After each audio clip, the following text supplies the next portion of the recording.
رسول اللہ صلی اللہ علیہ وسلم نماز جنازہ پڑھانے کی جگہ میں تشریف لائے۔ پس آپ صلی اللہ علیہ وسلم نے کچھ لوگوں کو دیکھا جو گویا کھلکھلا کر ہنس پڑیں گے۔ آپ صلی اللہ علیہ وسلم نے فرمایا، سنو، اگر تم مزے توڑنے والی چیز موت کو کثرت سے یاد کرو تو وہ تمہاری توجہ اس حالت سے ہٹا دے گی جو میں دیکھ رہا ہوں، لہذا مزے توڑنے والی چیز موت کو کثرت سے یاد کرو،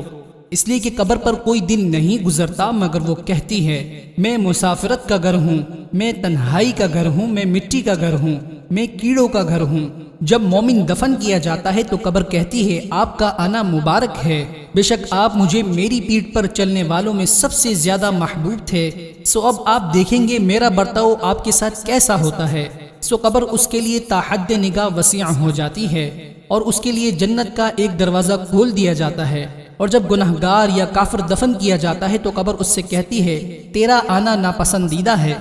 سن، بے شک تو مجھے میری پیٹھ پر چلنے والوں میں سب سے زیادہ مبغوض تھا، سو اب تو دیکھے گا میرا برتاؤ تیرے ساتھ کیسا ہوتا ہے۔ رسول اللہ صلی اللہ علیہ وسلم نے فرمایا، سو قبر اس پر تنگ ہو جائے گی حتیٰ کہ اس کے اوپر ہو جائے گی اور اس کی پسلیاں ایک دوسرے میں گھس جائیں گی۔ آپ صلی اللہ علیہ وسلم نے فرمایا، اس پر 70 اژدہے مسلط کیے جائیں گے، ان میں سے اگر ایک بھی زمین پر پھنکار دے تو زمین رہتی دنیا تک کوئی چیز نہ اگائے، سو وہ اس کو ڈسیں گے اور کاٹیں گے حتیٰ کہ حساب کے لیے اس کو میدان محشر میں لے جایا جائے گا۔